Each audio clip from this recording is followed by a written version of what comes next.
Hi there, Sandra here from the Schwalben's Nest. Check out these farmhouse minis. My first project is using this wind chime that I picked up at my local Dollarama store for $3.50. It had two sweet little owls on them, so I decided to make them over. They've got a bunch of holes in them from where they were all tied together, so I'm going to fill them in with spackle. This type of spackle starts out pink and turns white when it's completely dry. I'm taking a baby wipe just to clean off all the excess that I got around the holes, and once it's dry, I'll be ready to paint. This first one I'm going to paint with my DIY chalk paint in white, and it's going to need a couple of coats to make sure that it's nicely covered. I don't really want any of that green and those other colors to show through. I thought since summer is coming that I would paint this second owl with Rust-Oleum chalked paint in the color Serenity Blue. It is so pretty. It's just a really nice blue, a little similar to the Annie Sloan Duck Egg Blue, but this one is a little bit lighter, and I really love the coverage. I'm going to put some white wax on the blue owl. And the way I get the white wax is to use clear wax and then just add some white paint into it. I mix it up in a little jar and then I've got it for whenever I need a white wax accent. This is turning out really nice. I'm basically just dry brushing it and it's collecting in all of the nooks and crannies, but then I'm able to just brush it off wherever I don't need it. The white owl is going to get some dark brown. I'm using a gel stain in walnut.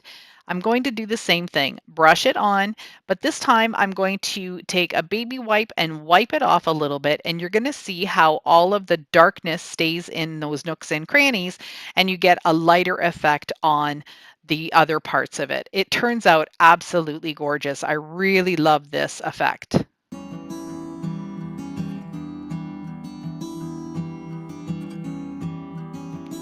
I think these owls turned out super cute and they're going to look great on my tiered tray.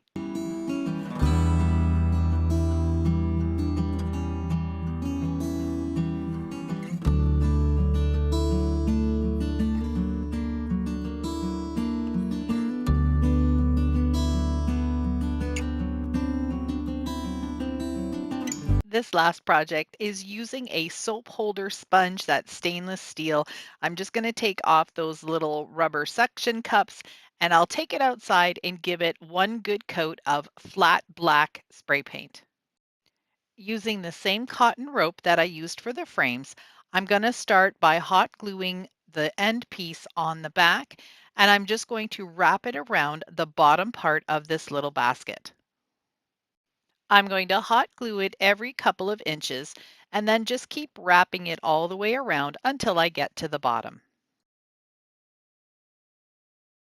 I've glued a couple of pieces of floral foam to the bottom, and now I'm just cutting off some of these Dollar Tree stems so I can fit them in and make this a miniature little lavender arrangement. I think this little arrangement turned out super cute.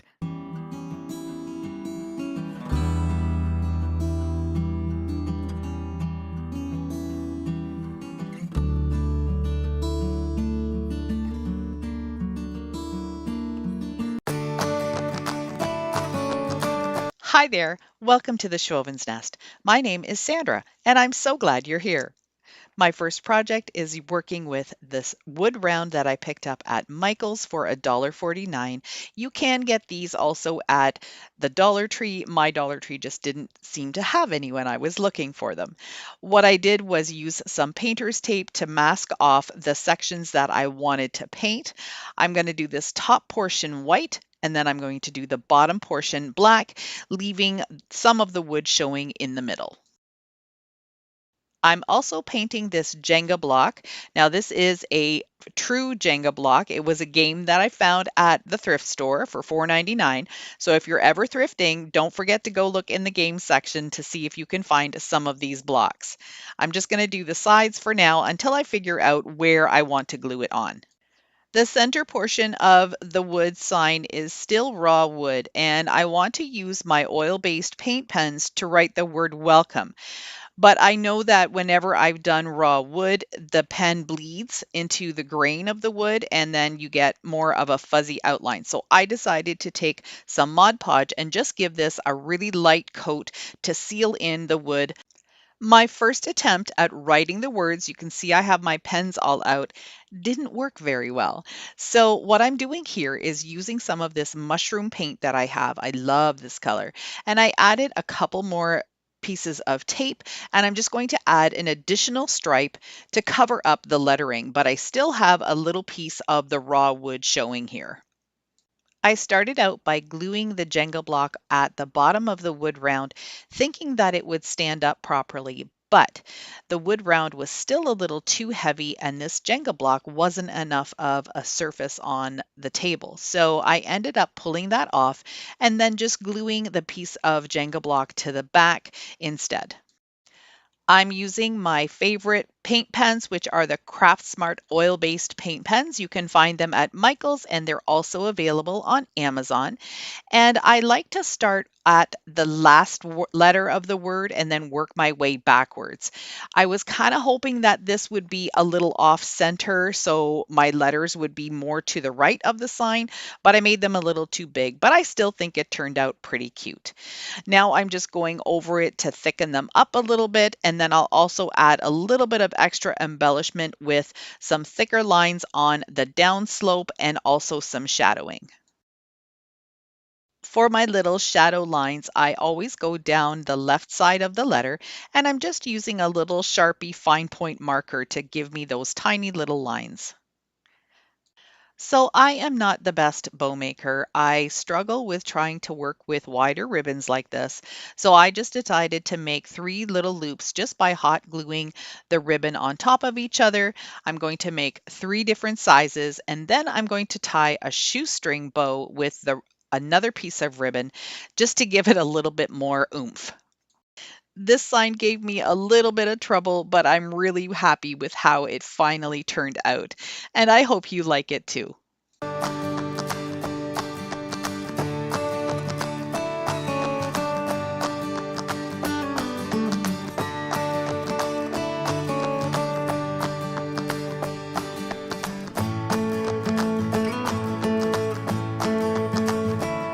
This next sign is cute as well, but it's been waiting for a makeover for a while.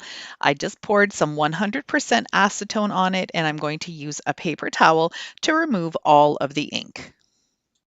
At first I thought I would leave the metal sign on, but I decided to just use a butter knife and pop it off. It came off really easily. I've really been loving the look of layering paper and fabrics and different things on top of signs. So I'm going to use this scrapbook paper and cut it out to the size I need for the palette sign. I've also been really liking just using a glue stick for paper. It really omits all of the bubbles and the wrinkles that you get with Mod Podge because Mod Podge is such a wet glue. And a glue stick, well, it's a stick. It's nice and dry, but it's still really sticky. So this has been working out really well for me.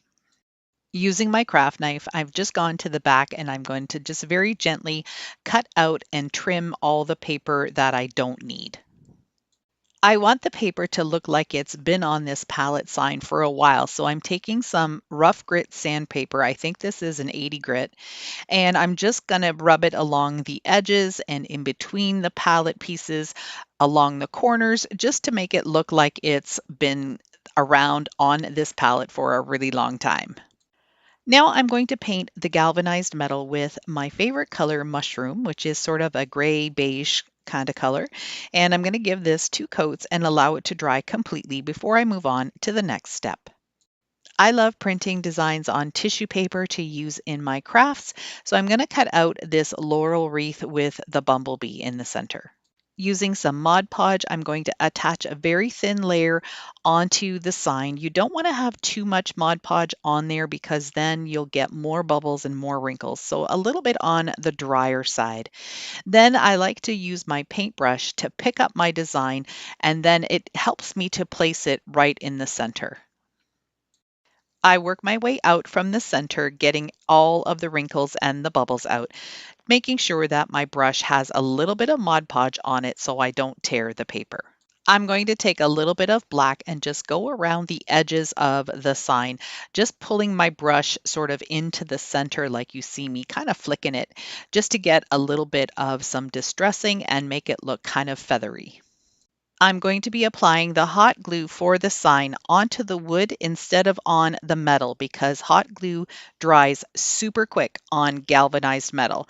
So on the craft wood, I still have a little bit of working time. To create a hanger for this sign, I'm just using a piece of black and off-white ticking stripe ribbon that I picked up at Michael's.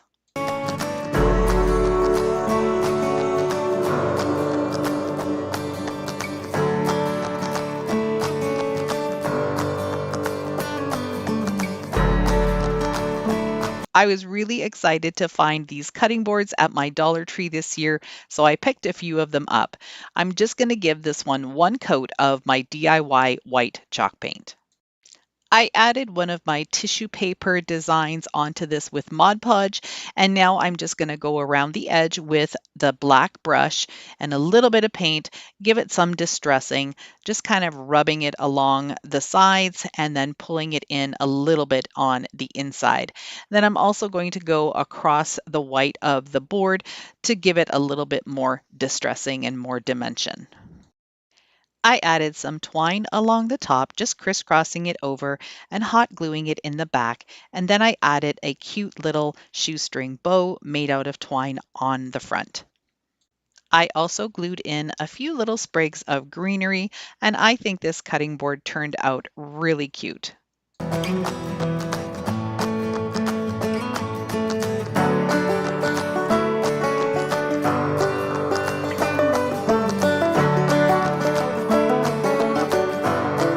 For this last sign, I'm using one of these Dollar Tree Gothic windows, and I'm going to use the back side of it, which is the flat side, rather than the one that has all the frames on the front. I got some of this vintage paper, which is just something that I printed off from Pixabay.com, and I'm going to just decide where I want the picture to be. I think I want that sewing machine to kind of be front and center, so I'm going to make sure that I cut the paper out so that is showing really well. Again, I'm just using a glue stick and just applying it really well to make sure that the whole sign is completely covered.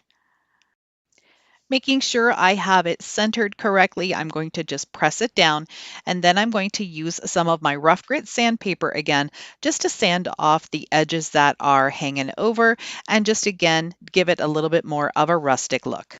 I'm going to use the same stain mixture, the burnt umber, acrylic paint, and some water. I'm going to go around the bottom and the sides, and then I'm also going to go up the sides of the sign. And if I get a little bit of the burnt umber on the paper, that's okay. I think it's going to look even better that way with a little bit of some age and distressing on the paper too. I'm going to add some solo wood flowers to the bottom of this sign, and I love using lamb's ear in conjunction with that. I just think the two colors together, everything is soft and muted, and it looks really beautifully vintage. Solo wood flowers come in a variety of shapes and sizes and colors. These are the minis. I love using the small ones for little signs like this. The ones that are pure white are called skinless, and the ones that have a little bit of brown on them are called skinned. And that is just a way to figure out how to look for them when you're on their website. I'll have that link down in my description box if you're interested in taking a look. To add a little bit more of an accent towards the top of the sign, just to balance it out a little bit, I'm going to add some of this jute twine, wrap it around a few times, and then add another little shoestring bow. And this is probably my favorite out of all of the signs that I've created for you today.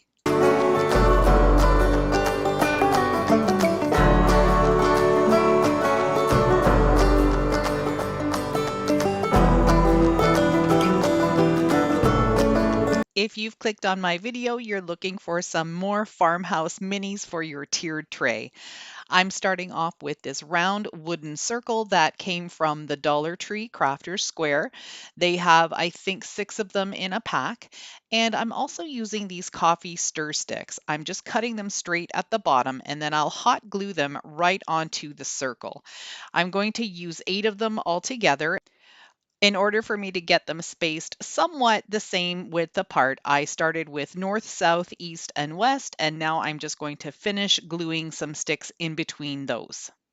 Next, I'm going to take my hot glue and glue a piece of twine right on the inside where you see me holding it here, and that's just going to help me to start my little weave basket. I'm taking the twine, I'm wrapping it around the outside of the stir stick and then bringing it on the inside and folding it over on itself. Then I'll continue that. It's a little difficult. I'm not sure if I'm explaining it properly, but you can kind of see what I'm doing here. So I hope you get the idea.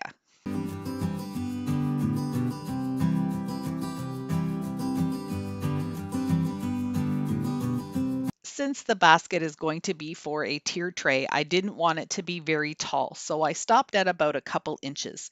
And what I'm doing now is just taking one more row of twine all the way around. I'm not wrapping it around the sticks, but I'm just hot gluing the twine in place so it will hold all of the weave down. Once I went all the way around once, it was time to cut the stir sticks. So here's what the little basket looks like so far. I think it's absolutely adorable. I had so much fun working with this. Using more twine and some hot glue, I'm just going to wrap the twine around 4 or 5 times to make the top of the basket a little bit thicker.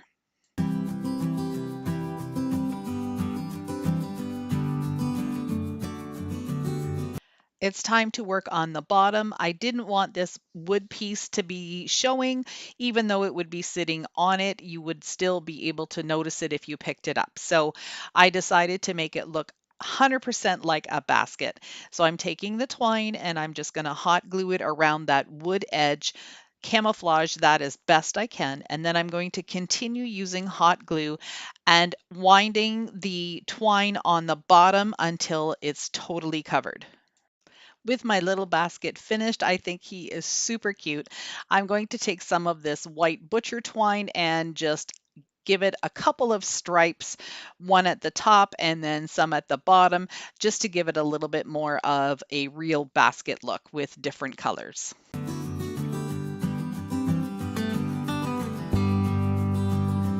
With my little basket complete, I'm going to add some greenery to it. So I'm just taking some hot glue and this little styrofoam ball. These were some balls that I picked up right after Christmas, and I thought I was going to make some snowballs out of them. I didn't get around to doing that project. These are turning out to be the perfect size for all of these little containers and things that I want to use, and it was so cheap. I got 8 of them in a pack for $1.25. So it was a really good bargain. If you can see some of these styrofoam balls, they are awesome. Anyhow, I'm taking some of this eucalyptus. I'm gluing the little stems together because as you can see here, they slide up and down, and I want them to be in the same spot.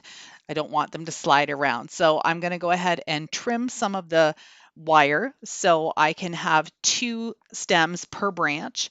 And then I'm going to start adding them into the little styrofoam ball and just work at it until I've got it the way I like it. You can't see it from this angle, but when I was looking at it, I could see the styrofoam ball sticking out a little bit. So I'm just going to take some of this reindeer moss and just push it down into the little basket to camouflage the white.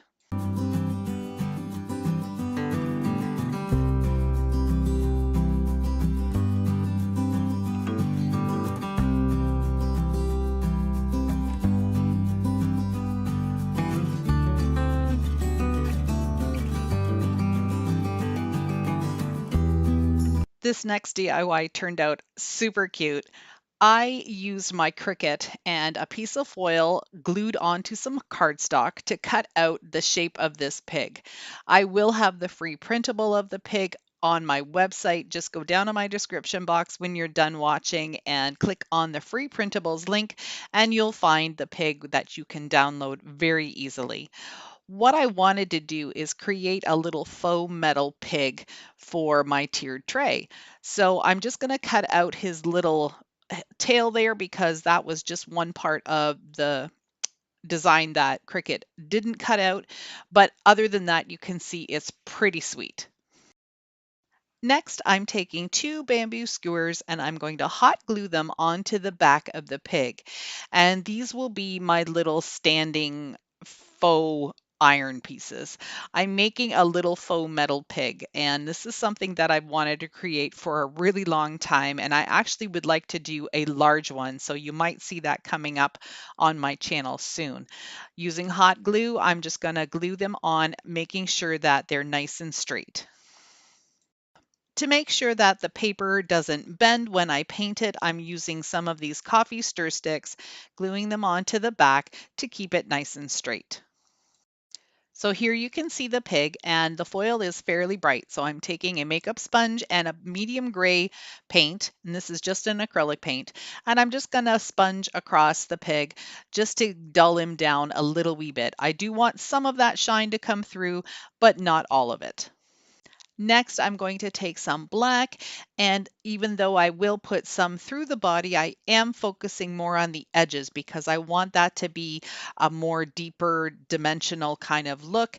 And I know when I've seen different metal pieces, they're always a little bit darker on the edges. Because this piece is going to be standing straight up, you will see the back. So I'm taking the makeup sponge again with the gray paint, and I'm just giving this a nice solid coat on the back. And then I'll use a small brush just to get into all the little cracks that I missed out. Then I'll take some black and paint the skewers solid black. I cut the skewers down to the height I wanted, and now I'm just going to line it up so I can mark out where I want the holes to be. Then I'm going to take a large nail and my hammer and just hammer in a little bit down, probably not even about 1/8 of an inch, just enough so I have a hole where I can stick the skewers in and glue them in place. Using the medium thickness Starbond glue, I'm going to squeeze a drop into each hole and then push the skewers in place. I really love how this little piggy turned out, and I have a feeling I might have a barnyard soon.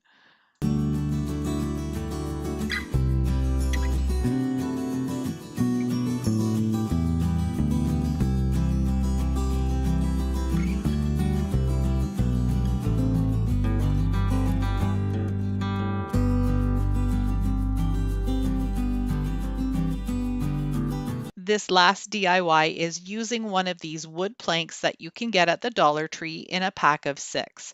I've measured out a 1.5 inch piece and two 1-inch pieces. Using my utility knife, I'm going to score lines into it, and it doesn't take long to get through. You do have to apply a little bit of pressure. If you wanted to, you could use a saw to cut these through. If you have a miter box, that would work, or you could probably even just cut it with a really strong pair of scissors or some snips, but I just find that this is the easiest way for me. Once you've scored almost all the way through, you can pick it up and just give it a slight bend. Then you'll get a crease line which you can cut through with your knife and your pieces will come apart. So I'll repeat these steps for the next 2 pieces as well. With the leftover piece, I'm going to be creating the sides of my little baby crate. I just measured a halfway point, and I'm just going to again take my knife and score it and then snap it in half. Once I'm done with that, I'm going to take each of these pieces, draw a line about halfway down across, and then I'm going to have 2 little points at the top where I'm going to draw an angled line. And this is going to give me where I need to cut for the sides of my little tool caddy. So it's really simple to do. You can just follow along with these instructions and get yourself a tiny little tool caddy that is absolutely adorable. These little angled pieces are a little harder to grab, so I always take my needle nose pliers and then just give them a little bit of a bend and they snap right off. I'll just sand the edges to make sure there aren't any little slivers or splinters sticking out. I'm using the Starbond medium thickness glue again, but this time I'm actually going to be using the Accelerator spray, which helps the glue dry faster. I'm going to put the glue down on the non-porous part of the wood, so wood that hasn't been cut yet, and then I'll spray the accelerator onto the cut side, put the two pieces together, and it's going to dry within about 5 seconds. I love using Starbond glue for these small projects. I tend to do a lot of them, and it is really worth the investment. If you'd like to check out the glues, I've got a link down in my description box along with a 10% off code that you can use for yourself. Here's my little tool caddy all assembled, and now I'm going to take a 1/4-inch dowel rod and cut it down to size using my miter shears, and using my Starbond glue again, I'll glue that into place. I'm going to give him a couple of coats of white paint, inside and out. While I was waiting for the paint to dry, I designed this little market fresh homemade preserves sign. This will also be a free printable down in my description box on my website. And I'm just going to cut out the small one because this needs to fit in the front of my crate. So I will have a larger size for you, but you can shrink it down very easily. It will just be a JPEG image. I'm going to use a glue stick because this is paper and I've just had a lot more success with glue sticks rather than Mod Podge. And I'm going to go ahead and glue this right to the front of the little crate. I found these little glass containers at a dollar store just before Christmas. I think I've seen them at Dollar Tree as well. And I thought these would be the cutest little things to sort of mimic mason jars inside this little crate. But of course, I can't leave them plain. I'm going to take some of this Dollar Tree twine and I'm going to use the red and white and the dark blue and white. Two of these little jars will get this baker's twine on their lids, and then one of them will get the blue one on its lid. I also designed some little labels for the little jars. These are just some fruits, so I will cut them out and use my glue stick again to put them on the front of the containers. Of course, I'm going to add some distressing with some black. I'm just going to flick it around the edges and then add a little bit on the Market Fresh label itself as well to give it more of a distressed and rustic look. Then I thought the jar lids looked a little too shiny, so I'm going to distress them as well.